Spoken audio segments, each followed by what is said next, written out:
YouTube, and welcome to another exciting episode of Slotted In There. And this episode's a sort of end of year sort of recap in gaming. And we'll sort of be looking at sort of the games that came out this year that we can remember, and basically going through the games we thought were our games of the year. They might not necessarily be something from 2024, but they were games we were playing in 2024 and enjoyed so much we want to name it our game of the year. Of course, to help me with this, I'll need the other guys. So let's bring in Tim, Sean, and Damien. Hello. Hello. Good mate. So, guys, shall I list some games that came out this year, and we'll just see what you think about it if you have any ideas, and you can add in if I've missed some as well. We'll just look at the general state of 2024 in games. Okay, so going through, we had something like Prince of Persia, The Lost Crown. It didn't do very well, I don't think, but it was a new Prince of Persia one that went along. We had a fighting game like Tekken 8, which is very good in the next series going through. We had success of Helldivers 2, which, wasn't a AAA game, but did very well at the start of the year and was very popular for a long time. You got some more niche titles like Pacific Drive that did very well, especially in the award season. It was up there, nominated quite a lot. You had some sort of horror sort of story ones like Still Wakes the Deep, a very good one there as well. You had some sequels like Senua's Saga, Hellblade 2, wasn't it? That I don't think dropped very well, but at least it finally came out and looked really good if the story wasn't there. You had Black Myth Wukong, which again has done very well in the award season at the end there. You had some great DLC because you had the Elden Ring DLC of Shadow of the Erdtree. That did very well, and it was even up for Game of the Year at the Game Awards for DLC, so it must have been very popular. You had the second Final Fantasy VII Rebirth, which, changed the story a bit, but I don't know. I didn't really play it. And you had the one that's done very well everywhere was Astrobot from Sony, doing very good there. Have you got any other ones that you can think of that were really good games? We'll look at the good ones to start with. Call of Duty Black Ops 6. Indiana Jones and the Amazing Circle or whatever it is. Yeah. Those are... There were two big ones, weren't they, at the end of the year now? Yeah. Well, I quite enjoyed Tactical Breach Wizards. Not that anybody else has ever heard of it, but I quite enjoyed card it. game, Tim? It is not. It's sort of an XCOM style strategy game. All right, fair enough. No, I have not heard of it, but there you go. That sounds good anyway. Sort of ones that didn't do so great. I sort of got the Flintlock, the Siege of Dawn. That seemed to be quite popular. It was pushed at the start of the year in some of the showcases, but didn't do very well. We had a new Alone in the Dark, which didn't do very well as well. But they weren't totally awful games. The ones I put down as pretty awful, we had Suicide Squad, Killer Justice League, that even after an extra year of trying to polish it, just did not do very well. And then you had some pretty rubbish ones from Sony. You had Foam Stars that I'd completely forgot about, came out at the start of the year, which was a sort of Splatoon ripoff, wasn't it? I don't know if it's still going, probably is, but it's not really being talked about. And then, of course, we had Concord. Woo, Concord, baby. I mean, it's been talked Dead in a about, fortnight. but not being played. Yeah, lasted a fortnight. I hope you enjoyed it if you played it at the time. But at least you got your money back. You got your money back at least, so you might have had some enjoyment for 2 weeks. Who knows? I put down it's been a year of remasters, I found, or remakes, because you had the Silent Hill 2 one.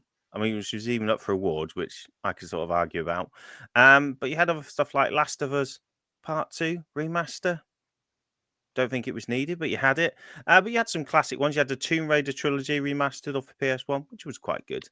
You had Brothers, which I did mention in one of Slotted In their videos, A Tale of Two Sons, which was good. Had a remaster. That's sort of justified. And your Star Wars Dark Forces. It's a pretty good one, remaster.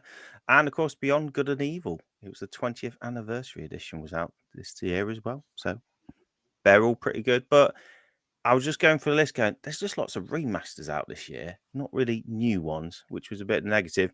And there was a few indie games. I don't know if you've heard of them. There was Cryptmaster, which did actually start out on PC at the start of the year, but ended up on Xbox towards the end. We have to type words to get through the problems. It's a bit of a dungeon crawler and type words, so I had a novel idea. I'm going to go with Nightmare on the Spectrum. Had some great ones. There was other Mega Drive games, but a Spectrum game, which is absolutely cool. I really enjoyed.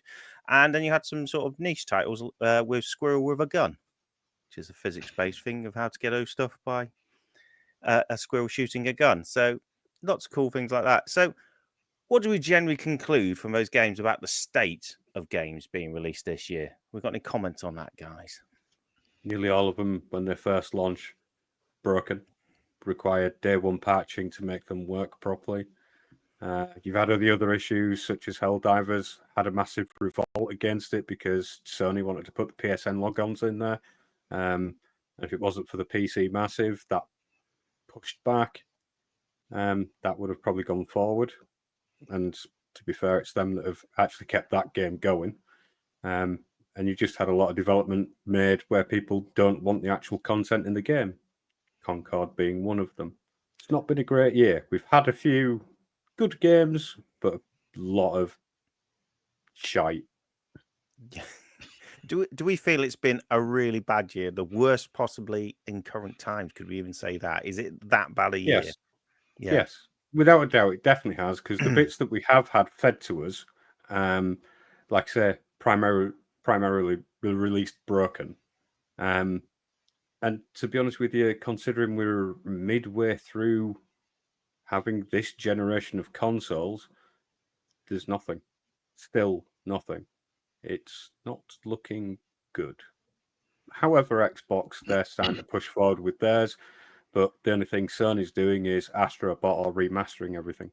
Yeah, there was a lot of remasters, like I said, this year. It did just feel like that when you went through all the lists of games released this year. So anyway, so that's the year. We won't dwell on it too much. I don't think it's been too great. So obviously, when we pick our games of the years, we'll go individually around in a moment. They might not be from this year, but that's absolutely fine. Like I say, it's the game we were playing this year. I play a lot of retro games, so it could be a retro game that I really enjoyed, or one from a few years ago. Seeing though this year's crop of games was slightly poor, some might say. Some obviously enjoyed.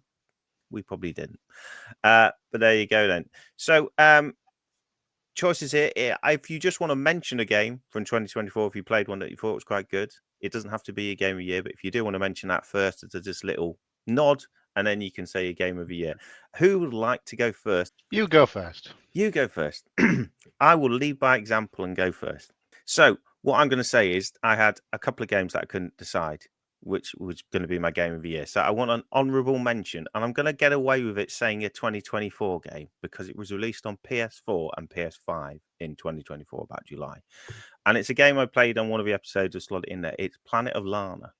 And I really loved this game. It was very close to being my game of the year. I loved it so much. It was so brilliant. I won't talk loads about it. I've already done that in another video, but I had to mention it. It's a cracking game. And it was only beaten slightly by this game I played after it, which I didn't think, because at the time I thought this will be my game of the year. And my game of the year is Horizon Zero. It's not Zero Dawn. Horizon Forbidden West, the second one. Okay. And why this is my game of the year is it's absolutely brilliant. And I can't really give the plot away too much, obviously, because if you haven't played the first one, the plot's really good. But it's one of them games that I found with sequels, and the best one to sort of analyze it with is if you had Breath of the Wild, which is an amazing game, and then they came out with Tears of a Kingdom, and it just added so much to it and made it an even better game. And this was the same with the sequel for the Horizon one, is that they just added more stuff into it, and it became a bigger world, a lot better. There was different things to do. You started flying and you could swim more, gave you those mechanics compared to the first one. And it just made it a lot better. Whereas you found some sequels are just more of the same, and it wasn't good. So this one actually expanded on it. And the story, all I can say about story, because I don't want to give it away, is it's absolutely amazing. It was a lot better. It expanded on the first one, because the first game is absolutely amazing. I really enjoyed the story, and you're like, where are they going to take this? And somehow they've managed to push it forward, and it comes out with you start it and it goes a different way than you think. You think, can it really go this way? The story, it seems a bit weird, and it just works so well that by the end of it, it's absolutely brilliant. I don't have a lot of time for RPGs. People will be shocked with kiddies and everything about. But I put loads of time into this, and it was one of them where I actually wanted to listen to all the conversations. You know, you can pick all the options to see what people are saying. I really listened to all of it because I really wanted to find out all about the characters, because they had such good character development. And I really don't do that. And it was so good that I went straight into the DLC afterwards, because I thought I need to buy this and actually play the DLC while I'm in that sort of frame of mind and had a bit of time. And that was absolutely brilliant as well. So that's my game of the year. Who would like to go next? Well, just on the back of that, Chris, Go for it. I played the Planet of Lana Yeah. Yeah. And I really enjoyed it. I actually played it based on the review you did of it. And it was a very good game. It's not my game of the year, but I really did enjoy it. And Horizon Forbidden West, I got my wife a PS5 last Christmas with that game. She's still playing it. She'll be playing it for another 2 years. Yeah. She absolutely loves that game, but she's one of these. She likes to go and do all the little side quests, every little thing. She's not bothered about progressing through the story per se. She's going to do it eventually, but every little thing where collect 5 rocks, she's all over it.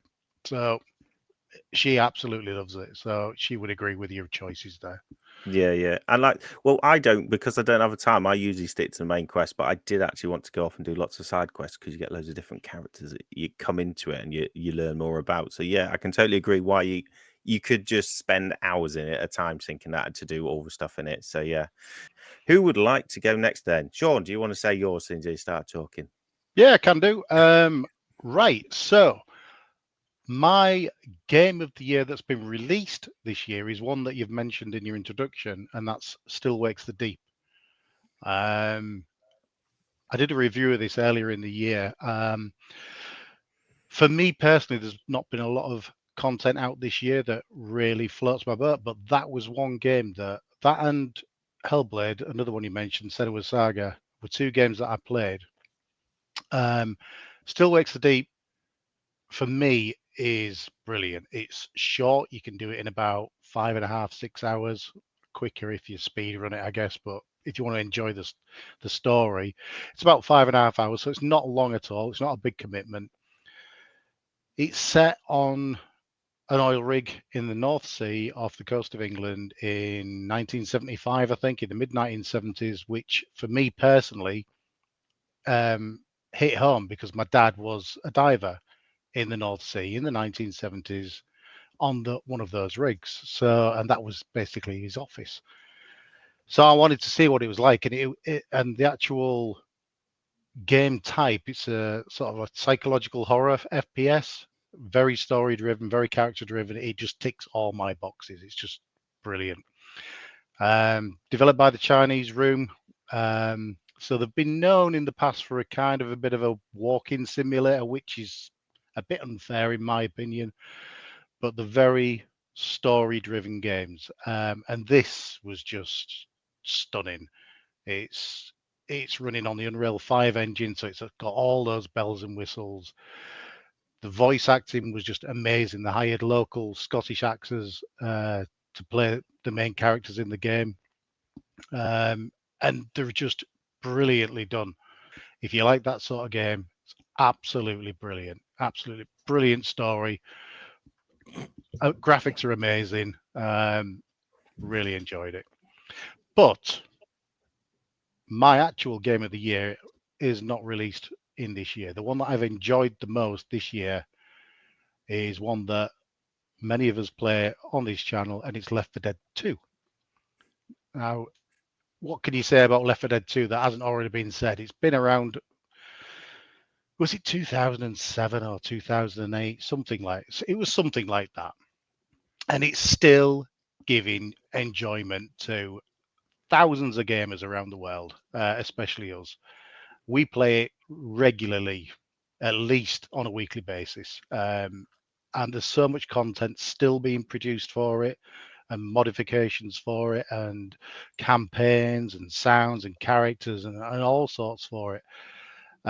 So we've been going through them each week, finding new campaigns, finding new mods and things like that. And we're getting so much enjoyment out of it. It's so stress relieving. You've had a bad day at work, get online, get a few of your mates around, shall we kill some zombies? Yes, we shall. And that's all you do. You just go out, kill without any consequences, and try and get through to the end of the level. And some of the levels now, some of the campaigns that these creators are coming up with are amazing. They're graphically amazing. They're well balanced. They introduced new things into the games that you have to do, like tasks and things like that. So it's just as Damien described it earlier, it's the gift that keeps on giving. So that is my game of the year. Yay, jolly good. I mean, I can't really say about. I'll go back to Still Waits the Deep. That I really fancy playing Still Waits the Deep, and I'm glad you played it first because it's from the same people that did Everyone's Gone to the Rapture, which I Yep. really did enjoy. Yep. But yeah, after you saying no, it's probably got horror in it. I watched a bit of trailer and was like, nah, that's not going to be good for me. I don't think. But Knowing you, Chris, I would avoid this one. But have you ever seen the movie The Thing? yeah, It's The Thing on an oil rig. yeah, that's the vibe I was getting. But I like the joke you made about Still Floats Your Boat when you're talking about something on an horror rig. So that was good. That was very good as well. Jolly good, yeah. So some good games there, and obviously Left 4 Dead. Well, like I say, you can keep playing it all the time, can't you? And as long as you got mods for it and everything, you're all right. Brilliant. Shall we move on? Tim or Damien, who would like to talk about a game? I will waffle my way through my piece. Go on, then, Damien. Well, to be honest with you, this year and last year hasn't really held much in the way of the games and the things that I like to play. But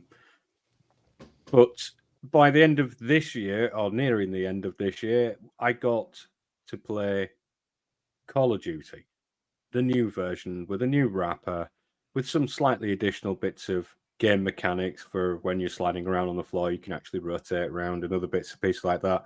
It's fast-paced, first-person, fly by the seat of your pants, run and gun. The story, the campaign, acting, the voice acting, amazing. The setup, the premise, the storyline, brilliant, as you'd expect from Call of Duty. Includes the zombies, and also what we all love to do is sit in a lobby, trash talking with a lot of people we've never met before we go into a battle and start teabagging everything and basically getting down and dirty. So that basically, I'm not saying it's a flawless game. There are issues, still currently issues with it, especially when you're online multiplaying. But overall, it's a sweaty mess that you need to participate in just to kind of get the juices flowing. So for me, that's my game of the year for this year. However, the game that I keep rolling back to for some reason, and I think it's basically back in the retro era where you bought the game, you owned the game, and it was complete when you first got it. I've been going back to use my old Commodore Amiga, and I've been playing Syndicate. Ooh. Isometric, Yeah. real-time strategy. Pick your squad of 4, go in, complete the mission, evacuate. Love it, absolutely love it. And it's to me, it's got a place right here in my heart. It's something I grew up with, and I still can't leave it alone now. And I still haven't completed it. No, well, I remember playing Syndicate back in the day, and I thought I've not completed Syndicate. I really enjoyed it, but then you just get stuck on a level, don't you? And it's like, yeah. But yeah, that's a quality choice. Quality choices, yeah. I can't say a lot about Call of Duty personally. I like the trailer. I'd say I thought, oh, watching the trailer, I might actually like this one because it's based in the 90s, but I think it was just because they were playing the Prodigy over the top. I was probably swayed with that. So I haven't played it yet, but yeah. It's the campaign is worth a playthrough. Is it longer than 3 hours? Yes. Okay, cool. Because that was a problem with the other one, wasn't it, last year? Yeah. But yeah, jolly good. Jolly good. And then I guess we're moving on to Tim then. Tim, what card game are you going to talk about? I'm not talking about a card game, but I am still getting over the tail end of a cold, so I apologize for my voice. Yeah, I actually, one of the games that you mentioned at the beginning was a game that I quite enjoyed, was Pacific Drive. The premise of the game being that you're going into this area that is sort of like reality's breaking down, I suppose you could say. And your mode of transportation for this is like this sort of old American station wagon, with a sort of wooden paneling down the sides, one of these sort of jobbies. And it's difficult to say what it is that I liked about the game. I think probably the best way to describe it is it brought back weird childhood memories. when I say weird, I should probably clarify that. PTSD. For some reason, what it reminded me of is when we used to go on family holidays when I was a kid. And we'd all have to wake up in the middle of the night because we got the cheap flights in the middle of the night. So we were on our way to Manchester Airport or whatever. And it was a couple of hours drive, that sort of thing. And we'd all get in the car, and the car would always be really, really quiet. Like the radio wouldn't be on because, you know, it's the middle of the night and everybody but my dad who's driving is sort of dozing or off to sleep. And I could never sleep in the car. I was always too excited about the holiday. So this weirdly quiet car interior, and it would be raining outside. You could just hear the raindrops hitting the outside of the car and the windscreen wipers just making that satisfying noise.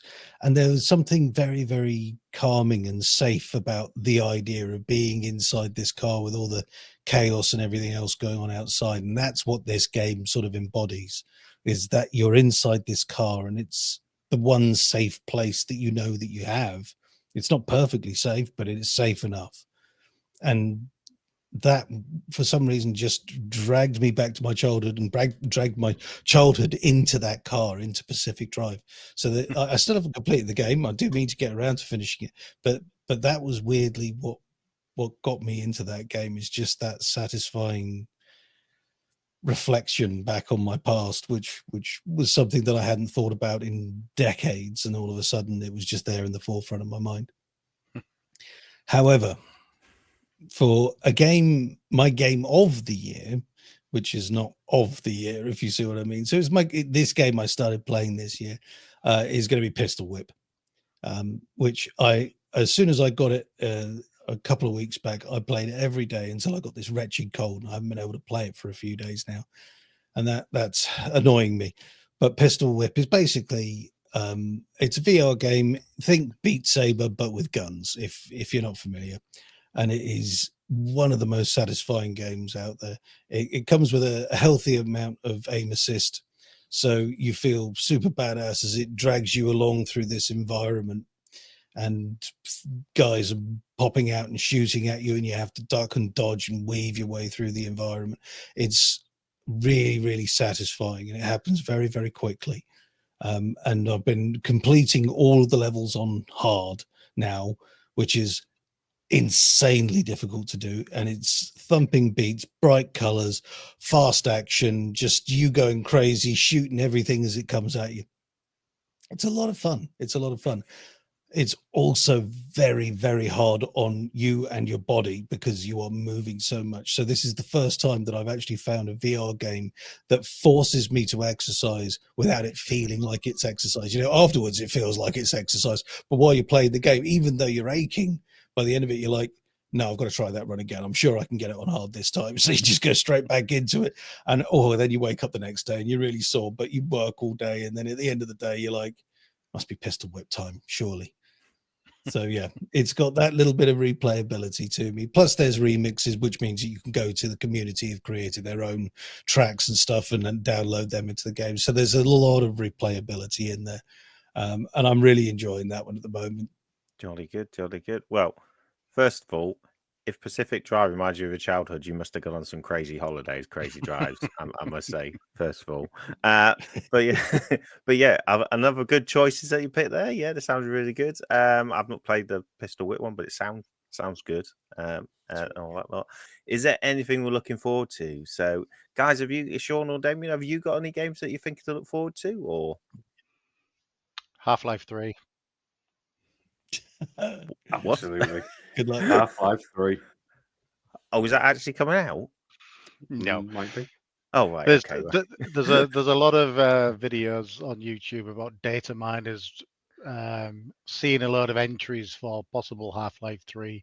So there's a lot of talk about it, especially with just having the 20th anniversary in November. There's a lot of chitter chatter about it, but there's Valve. There's nothing confirmed or denied.